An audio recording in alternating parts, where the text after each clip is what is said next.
Hey guys, tonight let's slow everything down. If you're listening to this in bed, good. If you're sitting somewhere pretending to work, also good. This is not a story that requires full attention. In fact, it works better if your mind drifts a little. Tonight we're talking about secret societies, but not the exciting movie version. Not cloaks and daggers every 5 minutes. Not explosions. Not dramatic reveals. We're talking about the quiet ones, the slow ones, the ones that didn't announce themselves, the unseen architects.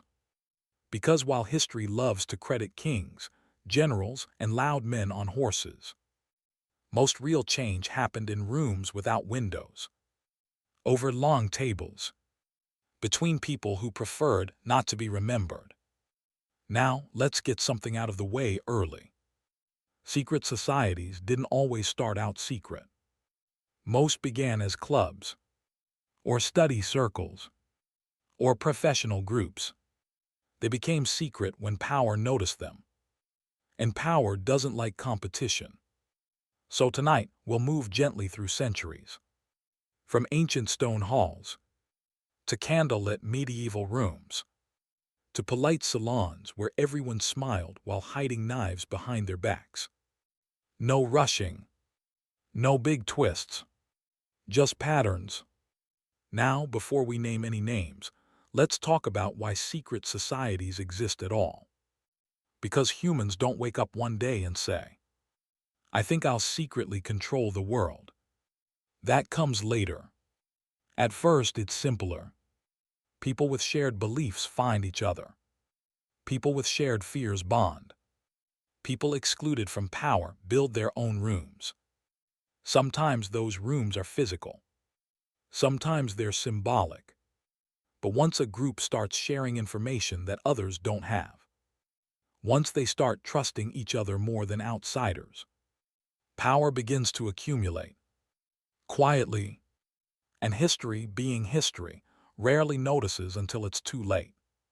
Now let's float back, far back, to the ancient world. Long before the word society meant anything organized, there were initiates, mystery cults, closed religious circles. In ancient Egypt, knowledge was currency. Priests guarded it carefully. Not everyone was allowed to read sacred texts. Not everyone could interpret the stars. Not everyone was permitted to understand the afterlife. Because knowledge creates hierarchy. If you controlled knowledge, you controlled reality. And so early priesthoods became some of the first unofficial secret societies. They weren't plotting governments. They were shaping belief. And belief is far more durable than laws. Now let's move gently into ancient Greece. Here we find the mystery schools. Groups like the Eleusinian Mysteries. They promised enlightenment, spiritual rebirth, understanding beyond the average citizen. And they delivered something. What exactly? No one knows. Because initiates were forbidden from speaking about it, on pain of death, which already tells you something important. Whatever happened inside those rituals mattered enough to protect with silence. And this is a recurring theme. Secret societies don't survive because they're dramatic. They survive because they're disciplined. Now let's drift forward again. Rome. Rome was full of clubs, guilds, brotherhoods. Most were social. Some were political. Some were religious. The Senate pretended to tolerate them until they became inconvenient, at which point they were banned, or infiltrated, or absorbed. Rome didn't fear swords nearly as much as it feared coordination. Now let's pause, because already we can see something forming. Secret societies thrive where power is centralized. They grow in the cracks, in the blind spots. And medieval Europe, oh, it had plenty of blind spots. Which brings us to guilds. Now, guilds weren't secret, but parts of them were. Craft knowledge was guarded fiercely. Techniques passed only to initiates. Oath sworn. A master mason didn't just build walls. He understood geometry, load-bearing secrets, symbolism carved into stone. And here's the part people forget. Cathedrals weren't built by kings. They were built by networks, traveling masons, shared symbols, recognized marks. If you could read the stone, you could read the builders. And that slowly, quietly, laid the groundwork for something else. But we won't rush there yet. Let's slow down and sit in the medieval night for a moment. Picture a candlelit room. Stone walls. A heavy door. Inside, men speak softly. Not because they're plotting murder, but because information is dangerous. They exchange signs, phrases, hand gestures, not for drama, for recognition, so that when power shifts, they know who to trust. And this is where secret societies become truly influential. Not when they attack, but when they wait. In the next part, we'll begin naming names. Groups that history half remembers and half denies. Templars, orders, brotherhoods. But for now, let your thoughts slow. History isn't a straight line. It's a web. And tonight, we're just starting to notice the threads. All right, let's drift back in. If part 1 felt calm, good. Because part 2 doesn't change the pace. It just adds armor. Now, when people hear the words secret society, they almost always think of the Knights Templar. Which is fair. They were dramatic. They wore uniforms. They scared kings. But the real reason the Templars matter isn't because of treasure or legends. It's because they accidentally invented a system that scared the entire medieval world. Let's start at the beginning. The Knights Templar were founded in the early 12th century. Officially, they were monks. Warrior monks, which already sounds like a strange combination. They took vows: poverty, chastity, obedience, and then they were handed swords. Because medieval logic. Their original job was simple: protect pilgrims traveling to Jerusalem. That's it. No world domination. No shadow government. Just roads, dust, bandits. But here, where things quietly shifted. Pilgrims needed money. Carrying gold across Europe was unwise. So the Templars came up with a solution. A pilgrim could deposit money at a Templar house in France, receive a coded document, and withdraw the same amount in Jerusalem. Which doesn't sound revolutionary now. But at the time, this was magic. They had created an early banking system. And they did it under the protection of the church, which meant kings couldn't easily interfere. Now pause for a moment. A religious order, with military force, operating across borders, holding vast sums of money, answering only to the Pope. If that doesn't make rulers nervous, nothing will. And slowly, quietly, the Templars became powerful. They owned land, castles, ships. They lent money to kings, which is a dangerous thing to do. Because once a king owes you money, you're no longer just a monk. You're a problem. Now let's slow down and remove some myths. The Templars were not all-knowing masterminds. They weren't planning a global takeover. They were administrators. Efficient, disciplined, structured. And that was enough. Because medieval Europe was chaotic, fragmented, messy, Anyone who introduced order automatically stood out. Now about secrecy. The Templars weren't secret in public. Everyone knew who they were. But internally, they were closed. Initiation rituals were private. Rules were strict. Hierarchy was absolute. And outsiders didn't know what really happened inside their meetings. Which is exactly how rumors begin. Now imagine you're a king. You owe money. The people you owe it to answer to God. Not you. They communicate across borders faster than your messengers. They have castles you can't enter. And they share symbols and codes you don't understand. You don't need proof of conspiracy. You just need fear. And fear spreads. Which brings us to Philip IV of France.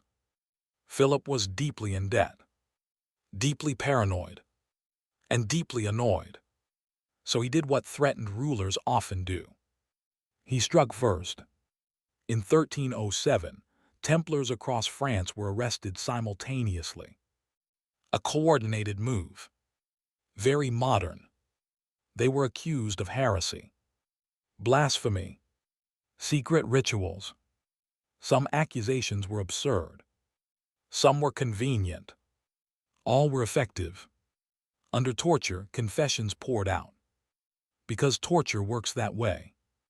And just like that, the most powerful order in Europe collapsed. Their property was seized. Their leaders executed. Their names smeared. Officially, the Templars were gone.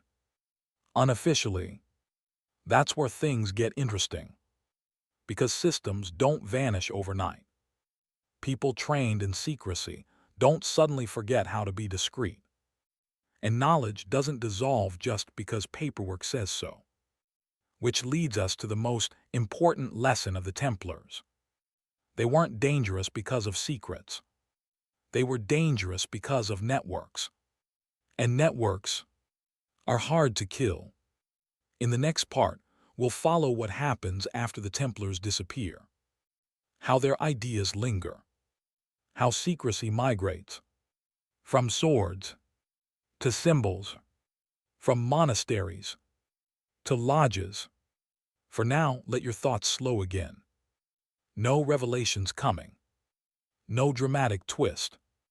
Just the quiet sense that something didn't end the way history pretended it did.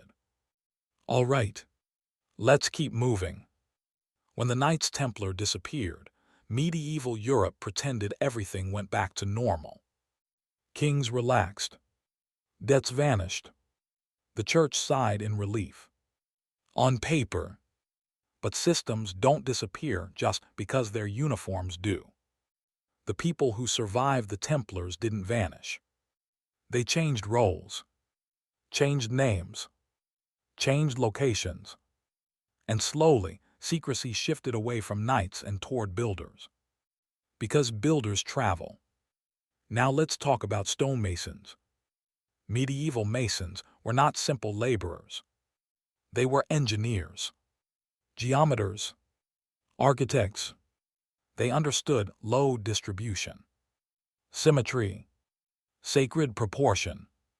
They could build something that lasted centuries, in an age where most things collapsed quickly. And because of that, they were valuable. So valuable that they were allowed to travel freely across borders. Which was rare. Suspiciously rare. A mason could move from France to England to Germany without much trouble. Because cathedrals needed to be built everywhere. And everywhere looked the same to them. Now here, where secrecy becomes practical.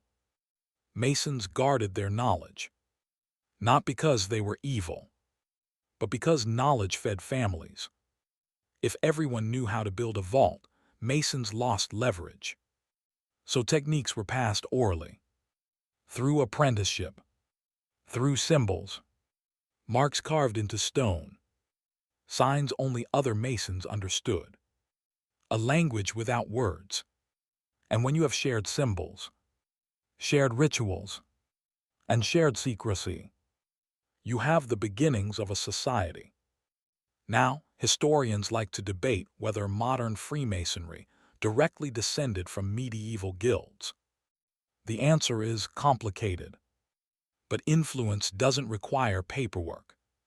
Ideas migrate, structure migrates, and one of the most important things Masons inherited was discipline.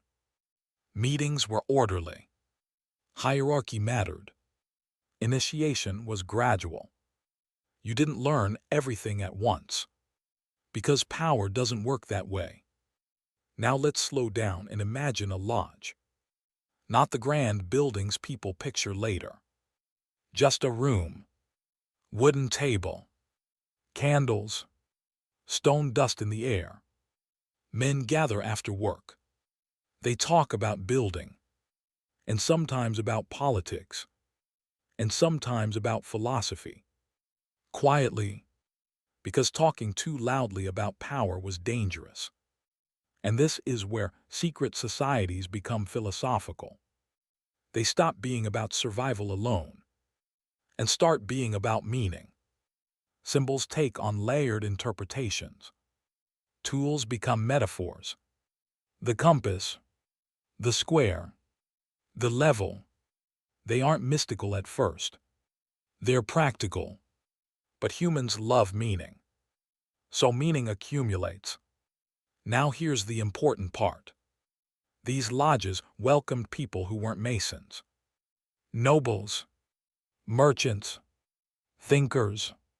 Why? Because knowledge is more valuable when shared selectively. And suddenly, secrecy becomes fashionable. Being inside means something. Not because you control the world, but because you understand it differently. Now, rulers tolerated this. At first, because lodges weren't threatening openly. They weren't raising armies. They weren't collecting taxes. They were talking, which sounds harmless, until ideas spread. Ideas about equality, merit, reason. Very dangerous ideas, especially in a world built on divine right. Now pause for a moment. This is where secret society shift from tools of survival to engines of change. Not fast change, slow change, the kind that happens across generations. And the people involved often didn't realize what they were building. They just liked the conversations. In the next part, we'll move into the early modern world. Salons, Enlightenment circles, people who thought secrecy could improve humanity. It rarely ends the way they expect. For now, let your thoughts stay loose. No climax coming yet. Just the steady feeling that ideas are harder to stop than armies. By the time we reach the 17th and 18th centuries, something subtle has changed. Secret societies are no longer hiding from kings. They're hiding from crowds. Because power is beginning to move. Not dramatically. Not all at once. But slowly away from crowns and toward ideas. This is the age of salons. Private rooms. Polite conversations. On the surface, nothing dangerous is happening. People drink wine. Discuss philosophy. Argue about science. Very civilized. But beneath that calm surface, something unusual is forming. People are questioning things. Why kings rule? Why churches decide truth? Why birth matters more than ability?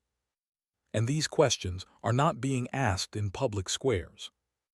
They're being asked quietly, among trusted company. Because asking the wrong question out loud is still a very bad idea. Now let's talk about the Enlightenment. Historians love this word. It sounds clean, optimistic, light replacing darkness. But in reality, the Enlightenment was deeply selective. Not everyone was invited. Many of the thinkers we associate with it were members of private circles, reading groups, correspondence networks, lodges. They shared banned books, controversial essays, ideas that could get you arrested if overheard. So secrecy wasn't about mystery. It was about safety. Now, something interesting happens here. Secret societies stop being about preserving knowledge and start being about spreading it. Carefully, selectively, like planting seeds and hopping the soil doesn't notice. Masonic lodges expand during this time, not because they're plotting coups, but because they provide a neutral space, a space where a noble and a merchant can speak as equals, at least for an evening. That alone is radical. And because it's quiet, it's tolerated. For a while. Now, let's slow down and talk about symbols again. Symbols become more abstract, less tied to stone and tools, more tied to morality. Light, eyes, architectural metaphors for society. Not because people love mystery, but because symbols travel safely. You can hide an idea inside an image, and images don't get arrested. Now here's the irony.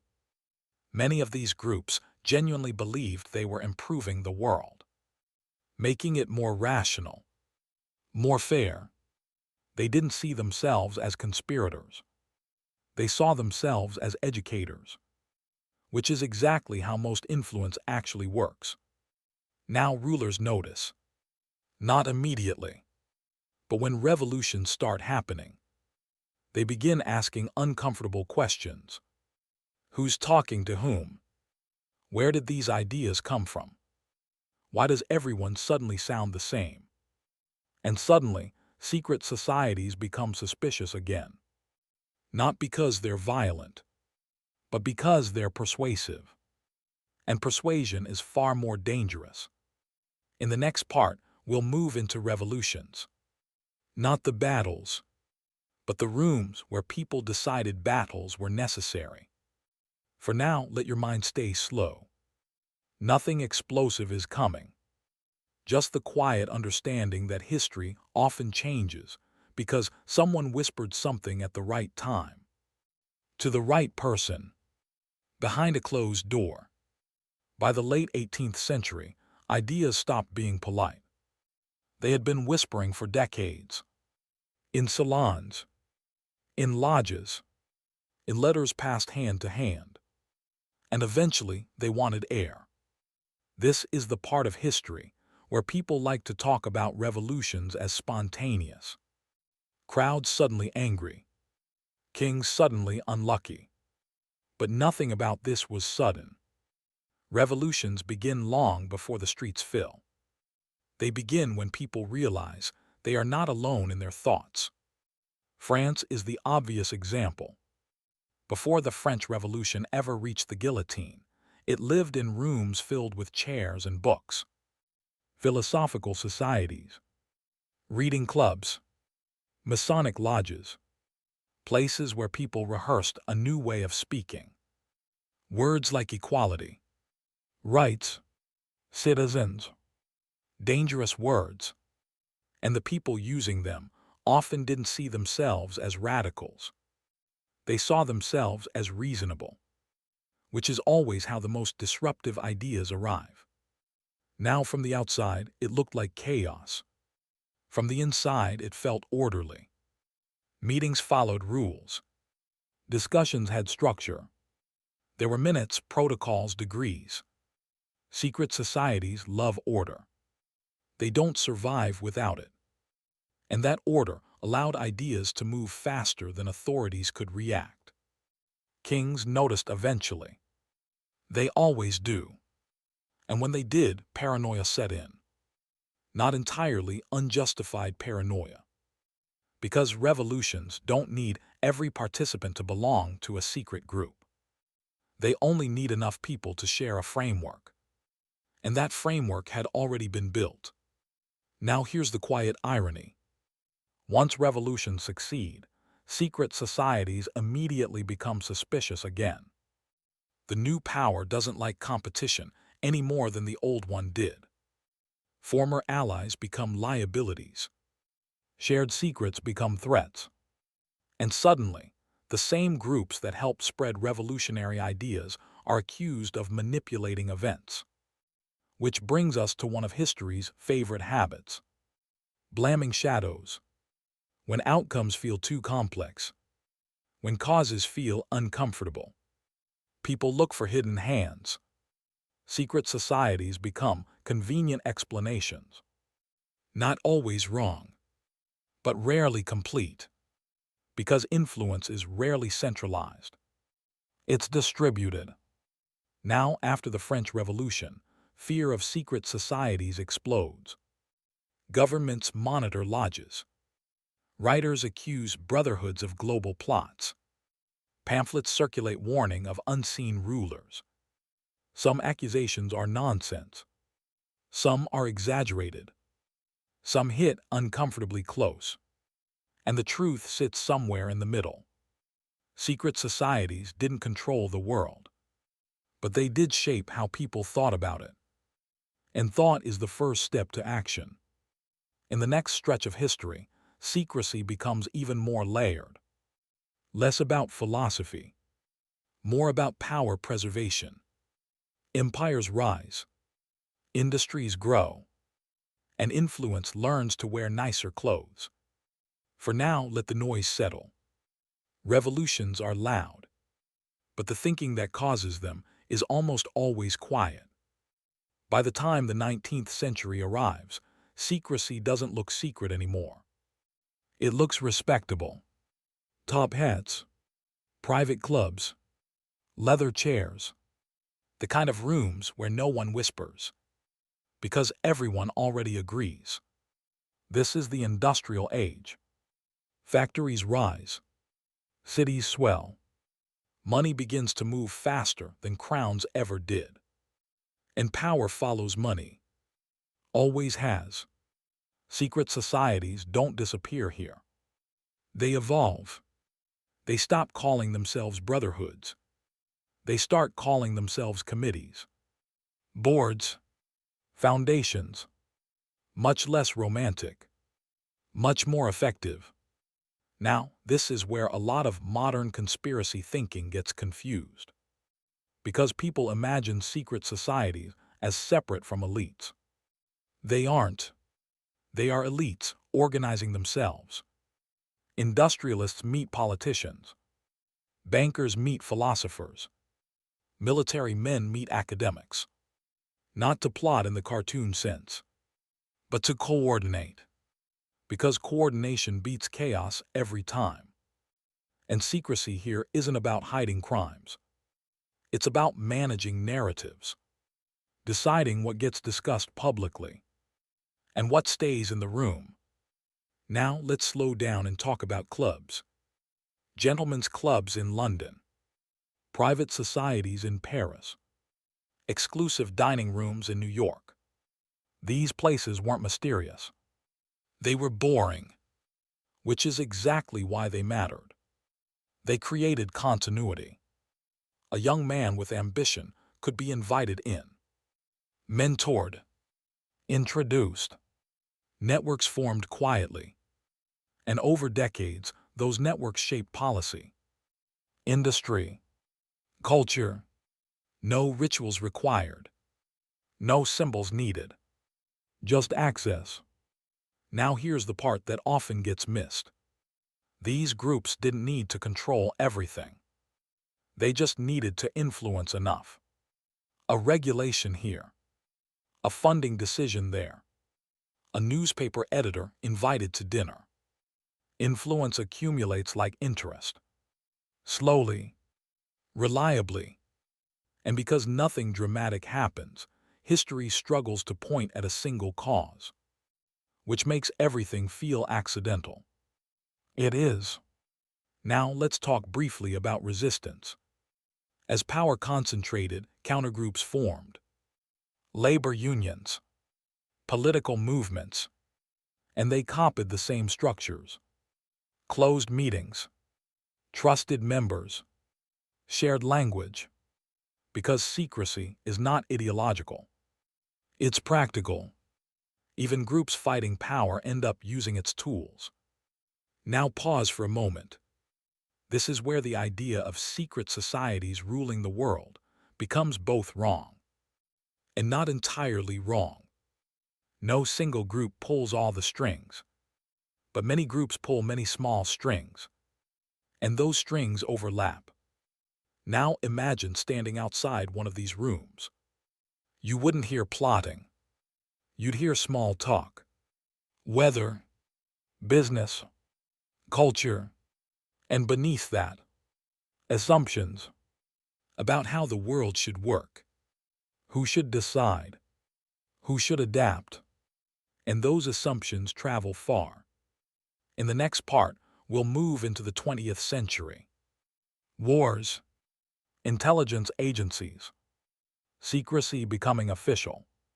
Because once governments realize secrecy works, they stop pretending they don't use it.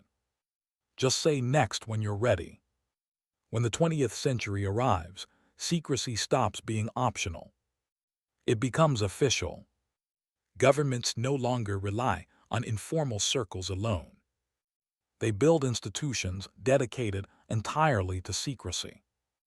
Intelligence agencies, black budgets, classified files. Secrecy gets uniforms, paperwork, legal protection, and suddenly, what used to feel shadowy now feels legitimate. This is where many people lose the thread. Because secret societies don't disappear here. They get absorbed. The skills developed in lodges and private clubs, compartmentalization, loyalty, silence, become state tools. World wars accelerate this process. Information becomes a weapon, and the fewer people who have it, the more powerful it is. So governments learn to think like secret societies. Need to know access, clearance levels, oaths, not mystical, administrative, and very effective. Now here's the quiet irony. As secrecy becomes institutional, unofficial secret societies lose relevance. Why plot in basements when you can do it in offices? So influence shifts again, away from hidden brotherhoods, toward overlapping elites. Politicians rotate into corporations. Military leaders become consultants. Intelligence officers retire into think tanks. The same people, different titles. And this is where the idea of shadow government becomes tempting. Because from the outside, it looks coordinated. And sometimes it is. But not in the way movies suggest. There's rarely a single plan. No master blueprint. Just shared assumptions. About markets, security, stability, and those assumptions guide decisions quietly. Now let's slow down. Because fear thrives on mystery. When people can't see how power works, they imagine something worse. Secret councils, hidden rulers, ancient orders pulling strings. The reality is usually more mundane. Power likes familiarity. It trusts people who think the same way. So networks form naturally, not because of conspiracy, but because similarity attracts. Now pause here. This doesn't mean secret societies never mattered. They did. They helped teach power how to organize quietly. But once power learned that lesson, it didn't need them anymore. The modern world loves secret societies more than any era before it. Not because they are more powerful now, but because they are harder to see. By the late 20th and early 21st century, power becomes abstract. It moves through algorithms, markets, institutions with neutral names. And humans don't like abstract power. We like faces, rooms, symbols. So when influence feels distant and unaccountable, the mind fills the gap. This is where secret societies stop being historical actors and start becoming psychological tools. They explain complexity. Instead of saying, the world is shaped by millions of incentives interacting imperfectly, it's far more comforting to say, someone is in control. Secret societies give chaos a shape. Now, let's slow down and look at modern conspiracy culture. You'll notice something familiar. Hierarchies, inner circles, hidden knowledge. It mirrors the structure of the very societies it fears. Because secrecy isn't the problem people are reacting to. Power without transparency is. And when transparency disappears, imagination steps in.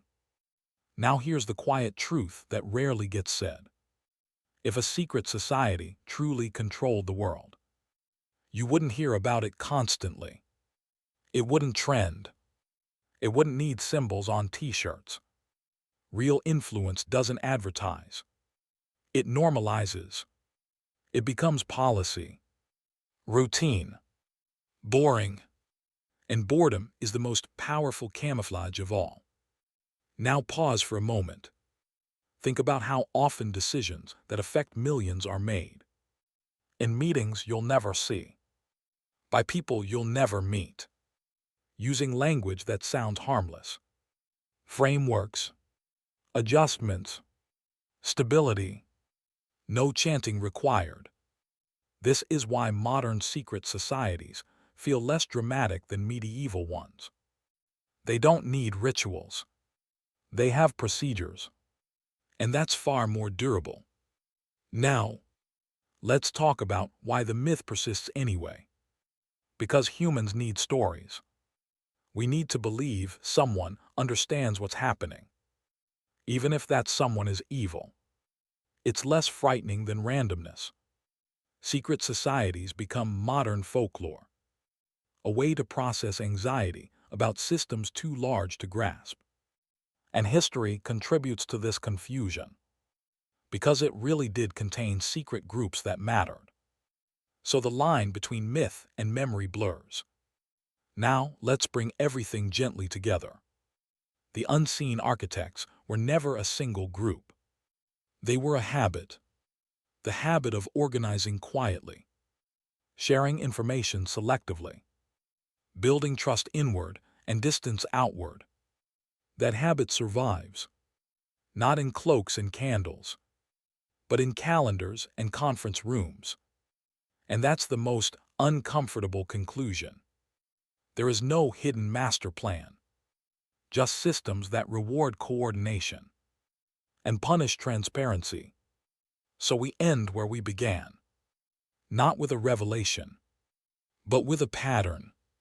If you're still awake, that's fine. If you're drifting off, even better. Because history doesn't demand attention. It just keeps moving. Whether we're watching or not. The Cold War didn't invent secrecy. It perfected it.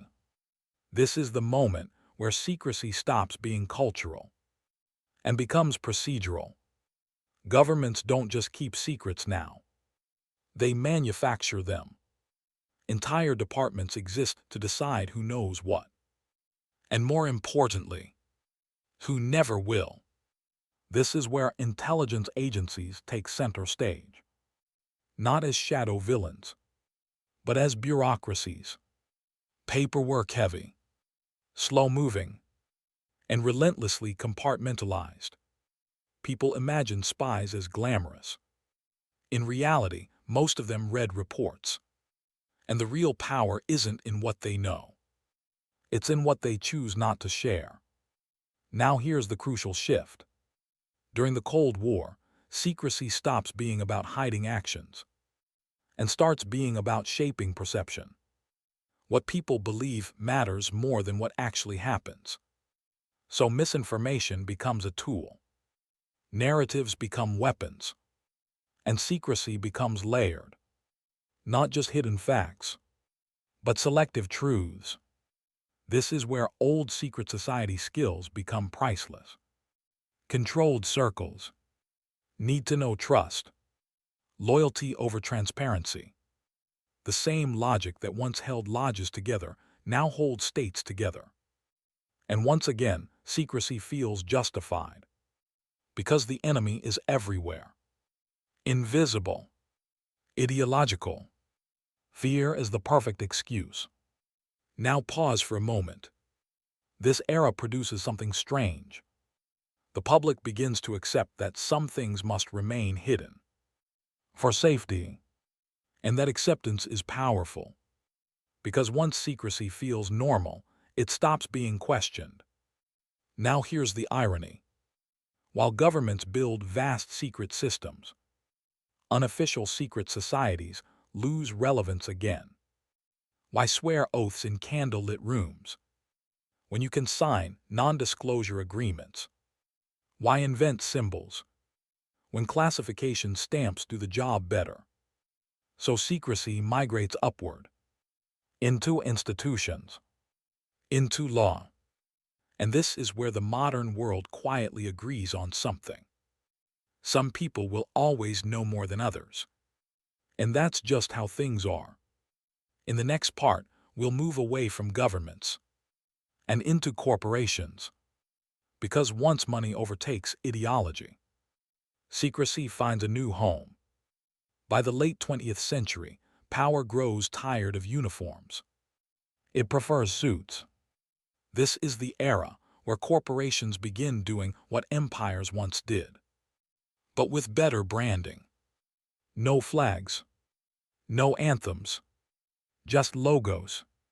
And secrecy slides into a new role. It's no longer about protecting nations. It's about protecting markets.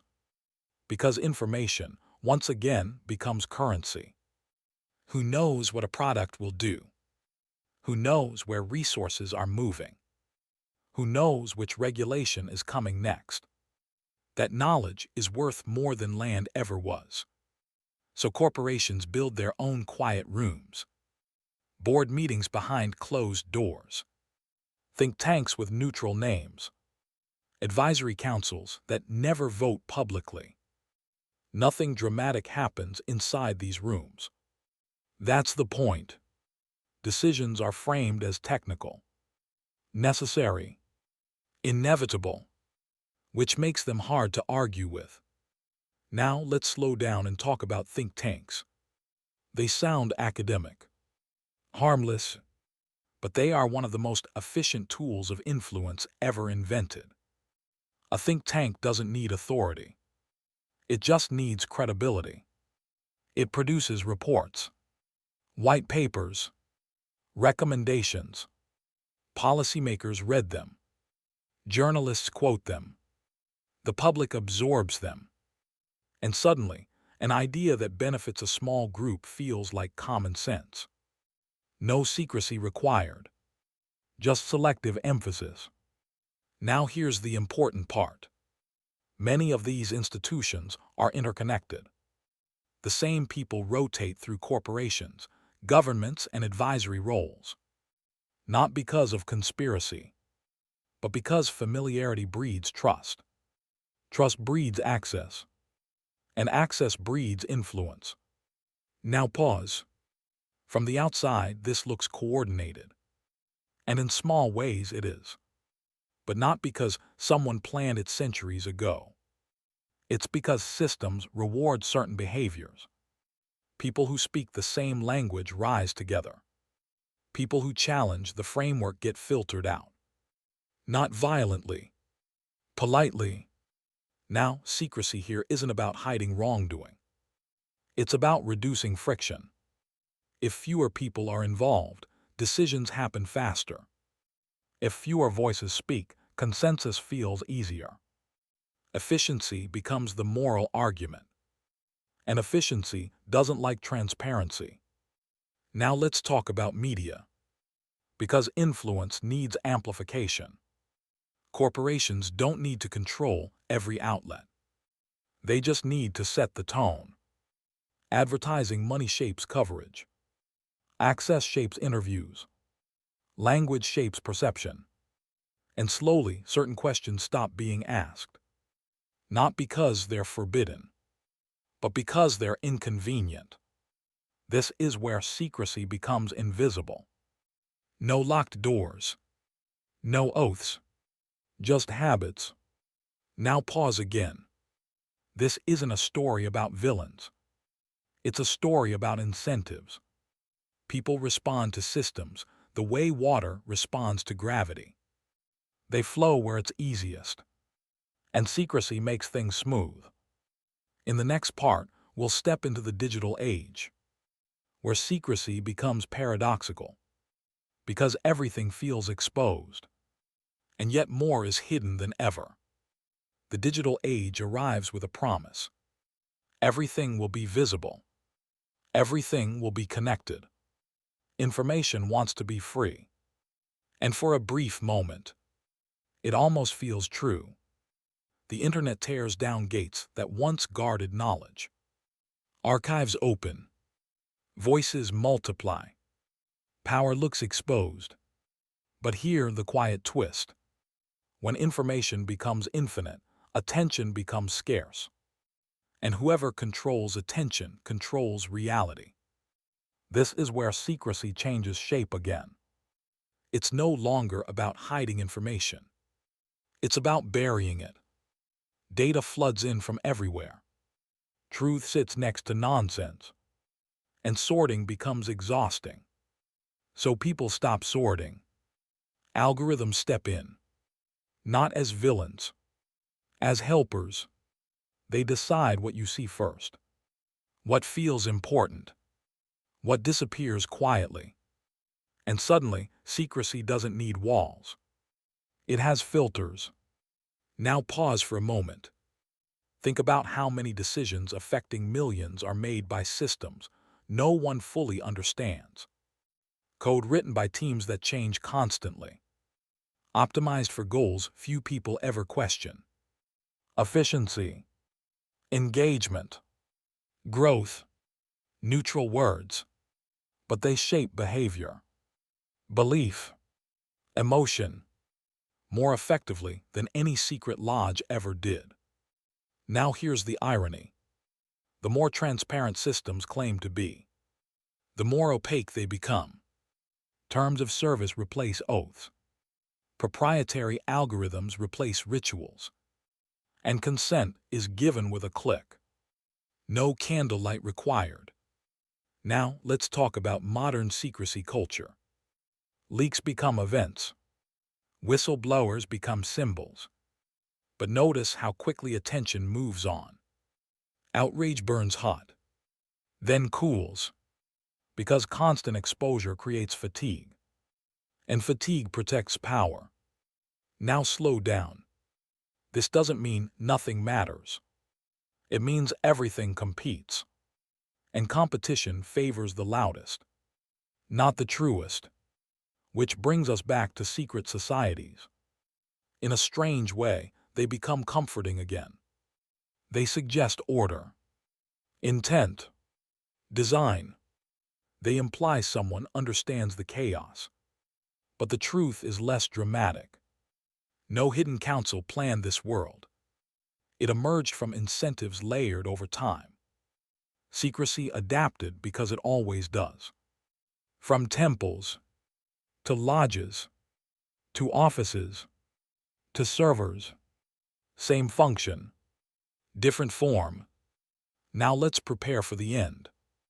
Because the final question is whether secret societies shaped the world. They did. The real question is why we keep expecting them to look the same. In the last part, we'll slow everything down, strip away the myths, and sit quietly with what remains. No revelation, no enemy, just a pattern and a choice. At the very end of all this, when the noise finally fades, what remains is not a society. It's a habit. The habit of organizing quietly. The habit of sharing information selectively. The habit of deciding, gently and without ceremony, who belongs inside the room. That habit existed before secret societies had names. Before temples. Before lodges. before governments learned how useful silence could be.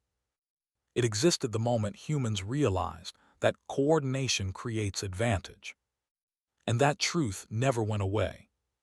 So when we ask whether secret societies shape the world, the answer is both simple and uncomfortable. Yes, but not as masterminds. They shaped it as prototypes. They taught power how to behave when it didn't want to be seen. They demonstrated that influence works best when it feels ordinary, when it feels administrative, when it feels boring. Now pause here, because boredom is the final camouflage. People don't protest what doesn't feel dramatic. They don't fear what looks routine. They don't question what sounds technical. And so the most influential decisions are framed as maintenance, adjustments, updates, stability, words that suggest nothing is really happening. But things are always happening. Now let's remove one last illusion. There is no permanent hidden group guiding history from the shadows. Those groups rise and fall like everything else. What persists is the structure they leave behind. Closed circles, trusted networks, shared assumptions. Those rebuild themselves automatically. Because humans are social. And power is social. It gathers where trust already exists. Now slow down even more. If this feels unsatisfying, that's because it is. There's no villain to point at. No room to break into. No curtain to pull back. Just systems responding to incentives. And people adapting inside them. That's not a conspiracy. It's a pattern. And patterns don't need intent. They only need repetition. So the unseen architects were never hiding behind symbols or oaths. They were hiding in plain sight. In procedures. In norms. In decisions no one thought to question. Because questioning them felt impractical. Now if you're still awake, you can let this go. History doesn't ask us to solve it. Only to notice it. And if you're drifting off, that's fine too. Because the world will keep being shaped quietly. Whether we're watching or not, there's one last thing worth sitting with. Because once you notice this pattern, it has a strange side effect. You start seeing it everywhere. In offices where decisions are framed as best practice. In policies described as temporary. In systems that claim neutrality while quietly favoring familiarity. None of this requires secrecy in the old sense. No passwords. No symbols. Just shared understanding. And that's the part people underestimate. Power doesn't move fastest through force. It moves fastest through agreement. When enough people inside the room believe the same things, outcomes feel natural, unavoidable, almost accidental. From the outside, it looks like destiny. From the inside, it feels like common sense. Now pause again. Because this is where history usually stops being comforting. There's no point where someone stands up and says, "We are now the hidden rulers." It never happens. Instead, meetings end. Emails get sent. Calendars fill. And the world shifts slightly, without announcing itself. That's why secret societies linger in the imagination. They give shape to something that otherwise feels slippery. They suggest intention where there is mostly momentum. And sometimes, momentum is harder to stop than intention ever was. Now let's return to the beginning quietly. To the temples, the lodges, the candlelit rooms. Those places mattered. But not because they were magical. They mattered because they practiced something early. Selective trust, controlled access, shared language. Everything that came later refined those same ideas. The uniforms changed. The architecture changed, the vocabulary changed, but the behavior stayed familiar. And that's the uncomfortable calm at the center of all this. The world isn't shaped by secrets alone. It's shaped by habits that don't feel secret anymore. Habits we've learned to accept as normal. So if there's anything to carry out of this story, it isn't suspicion. It's awareness. Not the frantic kind. The quiet kind. The kind that notices when decisions are framed as inevitable. When complexity is used to discourage questions. When silence is mistaken for stability. And then, very gently, asks why. No accusations. No panic. Just attention. Because attention is the one thing power has never fully learned how to control. And with that, we can let the story rest. There's nothing else hiding behind the curtain. Only people, systems, and time doing what they've always done. Quietly, if we slow down even more past conclusions and summaries, there's a softer place this story settles. Because history doesn't actually end with answers. It ends with people going home. The members of secret societies didn't live dramatic lives every day. Most of them worried about money, about health, about being remembered kindly. They attended meetings, then returned to ordinary routines. And that's important, because the most powerful thing about secrecy was never the secrecy itself. It was how easily it blended into normal life. A meeting becomes a habit. A habit becomes tradition. Tradition becomes invisible. And once something is invisible, it no longer feels chosen. It just feels like the way things are. That's how influence survives centuries. Not through control, but through continuity. Now pause here. Think about how often decisions are justified with phrases like, "This is how it's always been done," or "There's no alternative." Those phrases are older than any secret society. They predate temples. They predate crowns. They are the true inheritance. Now let's remove one last romantic idea. There was never a moment when the world could have been perfectly transparent. Never a time when power operated in sunlight alone. Humans are too complex. Coordination requires trust. Trust creates boundaries. And boundaries create insiders and outsiders. Every society does this. Even the ones that swear they don't. So secret societies weren't anomalies. They were early rehearsals. Experiments in organizing belief, loyalty, and silence. Some failed. Some succeeded. Most faded quietly. But the behaviors they practiced didn't vanish. They were copied, refined, normalized, until secrecy didn't feel secret anymore. It felt professional. And maybe that's the final sleepy truth here.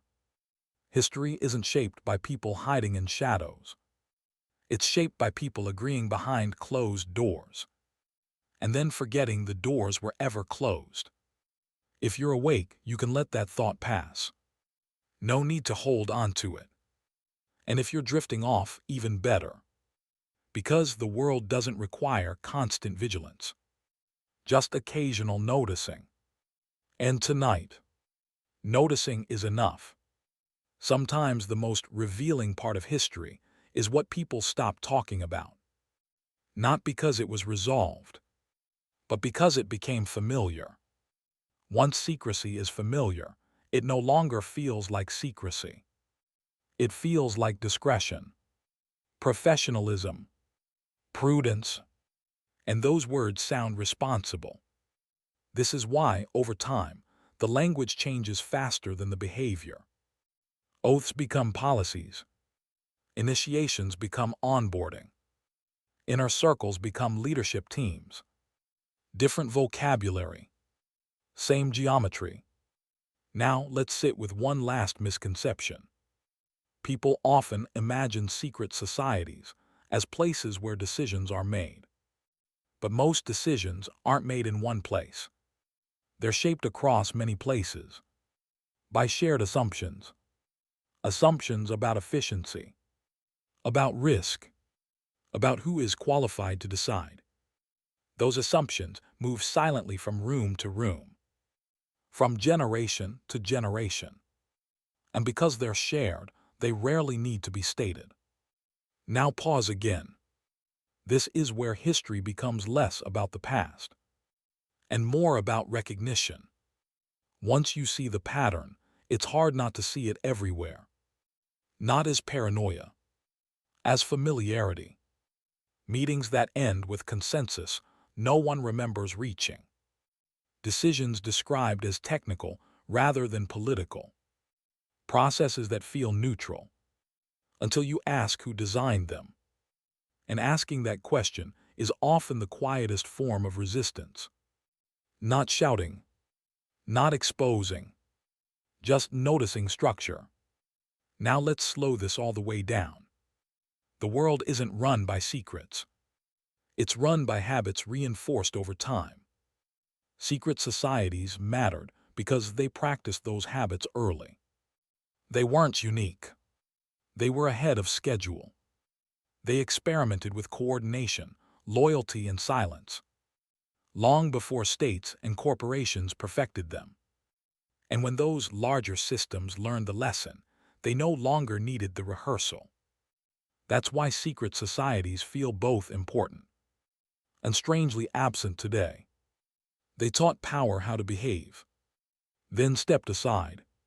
So if this story leaves you with anything, let it be calm. There's no final enemy to uncover, no ultimate archive waiting to be opened.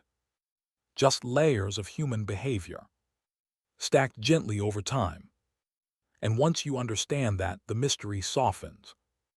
It doesn't disappear. It just stops demanding fear. If you're awake, you can let this drift away now. If you're asleep, the story will finish itself. Because history doesn't need us to solve it. It only asks that we notice, every now and then, how quietly it moves. There's a reason people keep asking who's really in control. Not because they want villains, but because they want certainty. Uncertainty is exhausting. It asks too much of the mind, too many variables, too many moving parts. So the brain looks for something smaller, something named, something intentional. Secret societies fit that need perfectly. They turn complexity into narrative. Instead of saying, the world is shaped by overlapping systems, incentives, and accidents, it feels easier to say, they planned this. Now pause here. That impulse isn't foolish. It's human. We evolved to understand stories, not systems. Stories have beginnings and endings, heroes and antagonists, motives. Systems just operate. They don't care if we understand them. And that indifference is unsettling. So throughout history, whenever power became abstract, people imagined it as hidden. In medieval times, it was monks and orders. In the Enlightenment, it was lodges and circles. In the modern era, it's elites and networks. Different faces, same function. Now let's slow down even further. Notice how these imagined controllers are always just out of reach. Powerful enough to shape events, but vague enough to never be disproven. That's not an accident. It's how psychological comfort works. The idea that someone knows what's happening is less frightening than randomness, even if that someone is malicious. Because malice can be confronted. Chaos cannot. Now here's the quiet truth. Most of what shapes the world happens without anyone fully intending it. Policies interact. Markets react. Technologies accelerate faster than ethics, and people inside those systems often feel just as confused as those outside. But confusion at the top doesn't feel comforting to imagine. So the myth persists. Secret societies become emotional placeholders. They absorb anxiety about power we can't see, and decisions we didn't consent to. Now pause again. This doesn't mean influence is imaginary. It's real, but it's fragmented, distributed across thousands of rooms, millions of conversations, endless routines. No single group holds it all. And that's actually harder to face than a hidden cabal, because it means responsibility is everywhere and nowhere. Now let's bring this gently toward rest. The reason secret societies fascinate us isn't because they exist. It's because they promise order. They suggest history is guided rather than drifting, that someone is steering. But the most honest version of history is quieter. People make choices inside constraints they didn't design. Those choices ripple outward. Other people adapt, and patterns emerge. No architect required, just repetition. In the final part, we won't resolve this. We'll let it settle, because the point was never to uncover a hidden truth, but to notice how easily we look for one. And once you notice that, the need to chase shadows softens. Just a little. And that's enough. At the very end, when all the theories have been exhausted and all the names have been listed, the story circles back to something very small. A room. Not a dramatic one. No symbols on the wall. No whispers timed for effect. Just people sitting, deciding what to do next. That's always been the real center of power. Not secrecy itself, but proximity. Who gets invited? Who feels comfortable speaking? Who assumes they belong there? Secret societies mattered because they formalized that instinct early. They turned informal trust into structure. They gave shape to the inside and the outside. But once the world learned that lesson, it didn't need the theatrics anymore. The candles went out. The symbols faded. The behavior stayed. Now pause here one last time, because this is where the sleepless historian version of history always lands. Not with revelation, not with outrage, with recognition. The unseen architects were never a fixed group. They were a recurring role. Anyone who learned how to organize quietly, how to coordinate without spectacle, how to make decisions feel inevitable rather than chosen, stepped into it, and just as quietly stepped out again. That's why every era believes it's uncovering something new, and why every era is slightly wrong. The names change, the rooms change, the language changes, but the pattern hums along underneath it all. And once you see it as a pattern, not a plot, something relaxes. You don't need to hunt for hidden rulers anymore. You don't need to imagine a final secret waiting to be exposed. Because there isn't one. There's just people, systems, habits, and time doing what it always does. Layering. So if you're awake right now, you can let the question go. You don't need an answer. And if you're drifting off, that's perfect. Because history doesn't end with a conclusion. It ends the way it began. With someone closing a door, someone else opening another, and the world adjusting. Quietly, in between.